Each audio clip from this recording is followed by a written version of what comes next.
Hey there, and welcome to another episode of the Mr. Productivity Podcast. If you haven't done so already, please hop on over to my website, MrProductivity.com. Lots of goodies for you there. Speaking of goodies, I have a goodie for you today. Dr. Diane Hamilton, she is all about curiosity. I'm so excited for this, Diane, because we actually had before we started recording, a little curiosity thing. We're trying to figure out how to get the echo to stop on the podcast. And you said, boy, you're curious. I'm like, oh, I got to figure out how things work. So I think that is just a natural segue into our conversation today. So welcome to the show. Well, thank you. And I love that because I would have had to stay here forever until I figured it out. So I don't know about you, but I've still been here till tonight. But I'm very excited to be on your show. Thanks, Mark. So you have a new book coming out, Curiosity Unleashed. And I think, tell me, because you're the expert on curiosity, I think that as we get older, we become less and less curious. When we're kids, we're like, oh, how does the frog jump? And how does this work? But as we get older, we're like, I don't care. Is that true? Yes, it is. It is. We've obviously been reading some of the stuff that's out there because it's so fascinating to me what happens to our levels of curiosity. And that's what got me into this realm of what I study now. We peak around the age of 5, which is very similar to what they see with creativity. And that made me very fascinated to find out what happens to it. Because if you look at what happens with creativity and curiosity, there's some really interesting TED Talks that I think people should check out. One of them I think is interesting is Sir Ken Robinson talks about what happens to creativity and how schools educate us out of our abilities.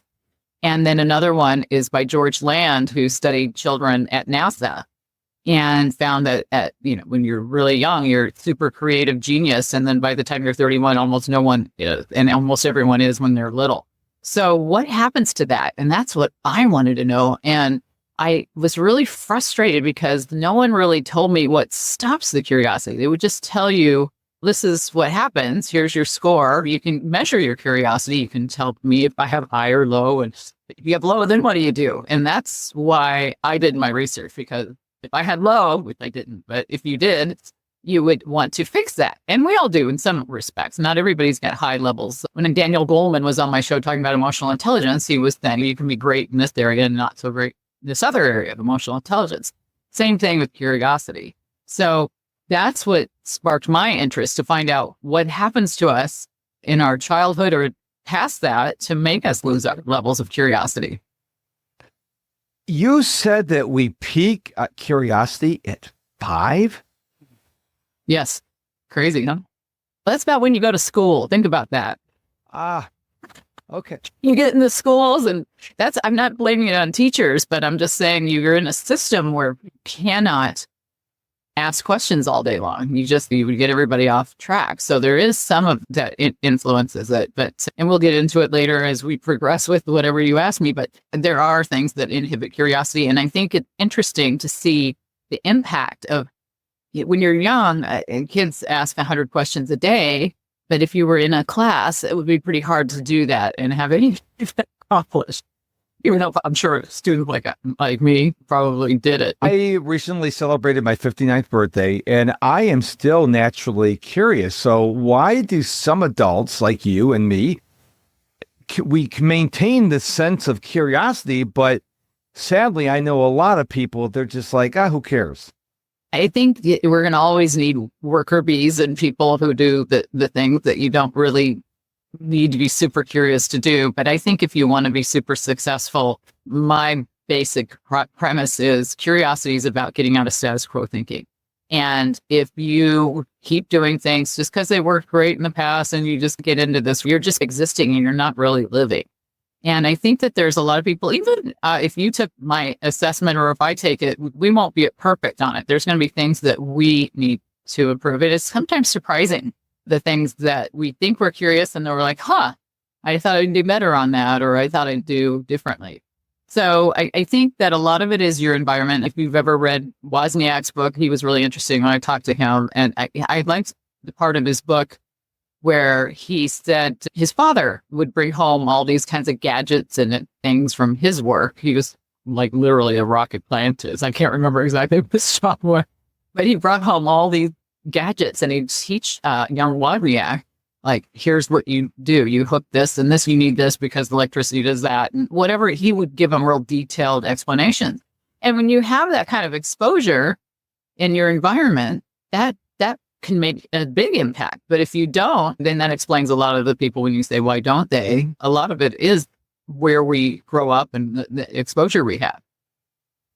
Is it possible for someone who is not curious now to become, this may sound like a silly question, to become more curious as we age? Is there something, as I'm visiting someone listening to this show or watching it and they're like, oh, I'm not very curious, but is there hope for me? What say you?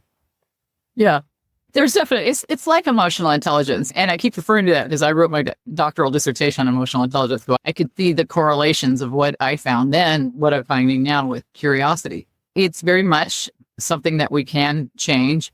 And a lot of it is recognizing what it is that holds you back. And when I assess people in organizations, I give them my assessments, which is just similar to an emotional intelligence test, where you get levels of different things and you can work on them and you can create plans of actions to overcome some of this. But you don't really know how to do that unless you find out what's stopping you. So that's what I think is really important. I think a lot of people just don't look into it. They just assume this is as curious as I'm going to get, or this is, I don't really care. There's a lot of your assumptions that go into this. Like, oh, I don't really care about that. When I was young, I learned that. It just wasn't fun. And a lot of it is the teachers you've had or the parents' comments and the things that our family only does this. You don't want, siblings are brutal. They'll tell you what you think is stupid. There's so much that can inhibit us, that it leads to what we tell ourselves, that I'm not going to want this. And then it all leads to fear. And there's just so many aspects of what keeps people stuck in their ways. And a lot of it is your success, because your past success will hurt you sometimes. Right now with ChatGPT and everything else that's come out, if you're trying to do things the way you used to do them, people are going to pass you standing still. And it's a thing that a lot of people don't recognize. They get very comfortable with success and they go, that worked, I'll just keep doing that. But then tell that to Kodak and Blockbuster, how great that worked for them. Heard a story about a lady who escaped North Korea. A real famous author. She wrote a story how she actually got into China and then back into South Korea. And I went down that rabbit hole. I went and Googled the top documentaries on YouTube on North Korea, because I was curious about it. Here's this country we know very little about, right, and that just piqued my curiosity. And then if we want to take it to the other extreme, I'm a daily runner. So one day I was coming back from a run, and as I was running through a neighborhood, I saw a possum, and the possum just stopped. It was looking at me, but it wasn't moving. And I stopped and looked at it, and it's like, I'm not moving. And I just thought that was so interesting. I got very curious about it. Because it probably, with its long claws, could probably tear me to pieces. And yet it stopped and looked at me to wait till I passed by. And I was very curious about that. So I did some research when I got home. So I think, is that what you're talking about when if you find something, you're like, I don't know the answer to that. Let me go do some research. Yeah, it's funny because I was talking to my husband about this morning. He started watching the Napoleon movie that's out right now on streaming or whatever. And he said, he was telling me all this stuff, and I thought he had more negative things associated with him. And then he goes, no, and he starts looking up stuff. And my mom's name's Josephine, his wife's Josephine. So my mom always says, everyone knows his wife's name is Josephine. And I'm like, no, they don't, but now they will.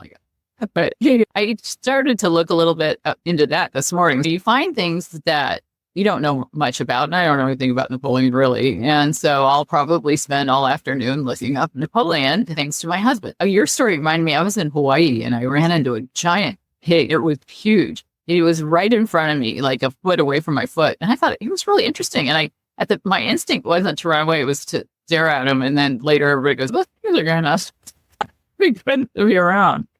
But that wasn't immediately in my head. He was looking at me, I was looking at him, nobody was bothering each other, and we just moved on. So now I'm curious, what was the pig thinking? Because of course we don't know, they don't speak English, but I'm like, he or she is looking at you and you're looking at the pig, and we know what you're thinking, but were you curious about what the pig was thinking? What came to mind, I used to teach a course. I've taught thousands of online courses throughout the years. And I taught a course where the book required was The Pig Who Wanted to Be Eaten. The book. And I cannot remember the pig story from it because it was a book about ethics, and it was actually an interesting book. I recommend it, but I don't think he wanted to be eaten. But I think he was just too lazy to move. He looked a little heavy. I mean, I think he was just nice, happy sitting where he was. Maybe he just eaten. Probably saying, "Excuse me, lady, I don't have the energy to walk around you, so can you move so I can go in a straight line?" What about, now this podcast is geared toward leaders and stuff like that, but do you think people who are going to school, university, college, whatever you call it in your part of the world, do you think that curiosity plays a part in your success in learning what you went to school for? Oh, definitely. Learning's such a big part of what we're trying to teach people.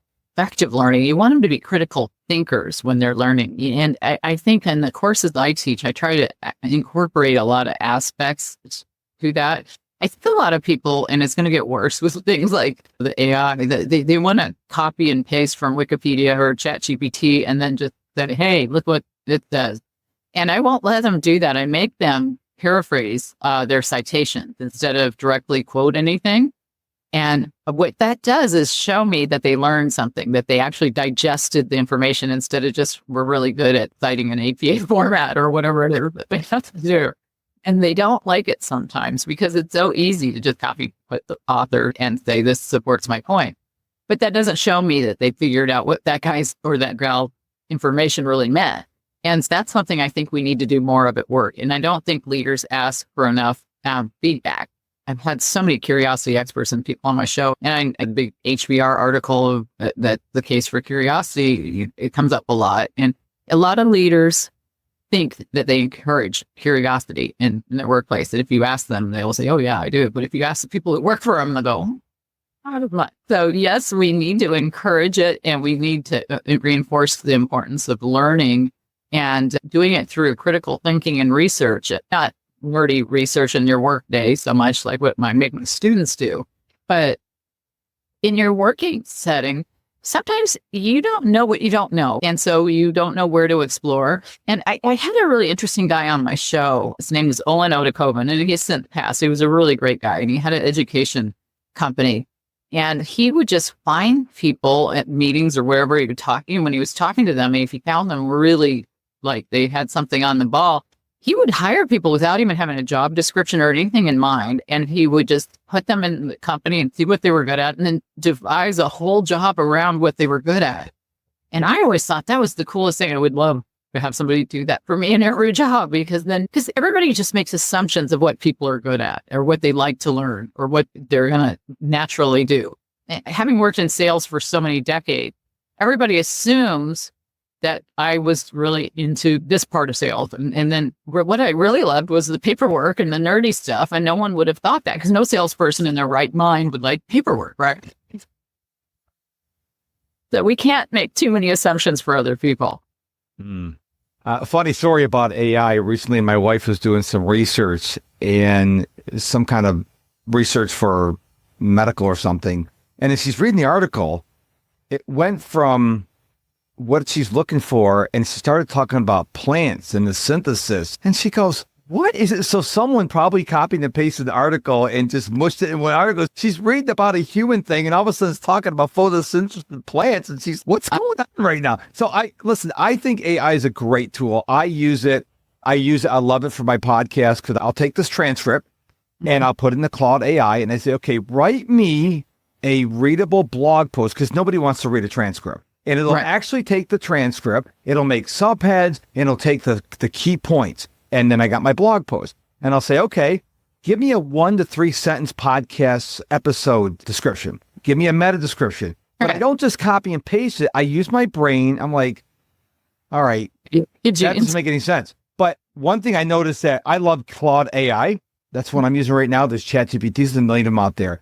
I noticed that they struggle with counting. So I'll say, I'm creating a tweet, make it for 260 characters or less. It'll give me like a 350 character. I said 260 or less. So apparently AI is pretty smart, but it can't count. So no, the math is bad. I argue with mine all the time. No, what's interesting, I just did a big research project and I thought, oh, I really hate running the statistics myself. I could go and do it. But I thought, oh, I want to see how ChatGPT or one of the other ones does if I put it in. I happen to use Chat for this one because they had the newest version and I just wanted to see what it would do.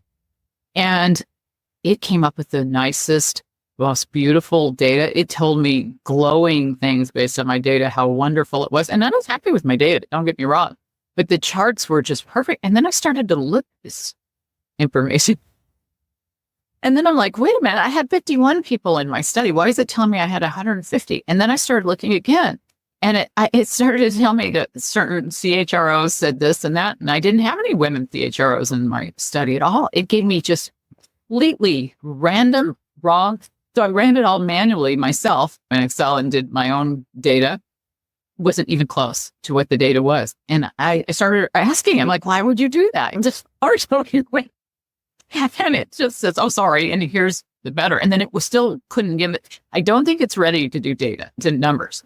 I think it's okay for what you're talking about. It's great for coming up with a summary sentence to get you an idea of what you want to do. Oh, yeah, if I put it in that order, that's a good idea. If I have chapters about this or whatever in paragraphs. I think for formatting and idea generation, what would be a great title for my article kind of thing? Oh, yeah, and then you just change it to whatever. That stuff, it's wonderful. But I think it will be great. But if you're doing research, do not rely 100%. Math. 100%. I love having, because I hate coming up with titles for my episodes. And so I just say, Claude, give me a couple titles. What do you, and which one do you think is the best? Because what it'll do, it'll actually in a microsecond analyze the transcript of our conversation and come up with a title. But I noticed that it likes using the word unlock. So now I have to put in my prompt, I need 2 to 3 SEO titles. Do not use the word unlock because I don't want every one of my podcast episodes to have the word unlock in it. But you can set the settings, I know, and tell them, don't use these words. I don't use these words. I don't like them. And they still do it sometimes, though. Yes. Yeah. What are you, a child? I get in a lot of arguments, and I really do. I'm like, what are you thinking? Yeah. Okay, let's get back to Curiosity Unleashed, your new book coming out. When is it coming out, by the way? Next month. Wow, July. Yeah. It's very exciting because it's a follow-up to my book, Cracking the Curiosity Code. And it's so weird because I wrote that book because I wanted to write about curiosity because I'd been interviewing so many people on my show, from Steve Forbes to Ken Fisher to Daniel Goleman, and all the top people had been on my show. And all the smartest minds were just so super curious. It was just fascinating to me to interview somebody like Keith Kroc from DocuSign and how curious he was. And I thought, I want to write a book on curiosity because I found some of my students weren't as curious as what they'd be. And I wanted to solve that problem. But about halfway through the book, I started to realize I need to solve this. And I got to find an assessment that determines the things that inhibit curiosity so you can fix it. Just like with emotional intelligence or any DISC or whatever you're working with, there's got to be an assessment out there. And there wasn't. There's a great assessment by Todd Kashdan and his group that tells you if you're curious or not, and levels might be highly curious or low or whatever. And you need that to do research, to find out if people are changing. So that's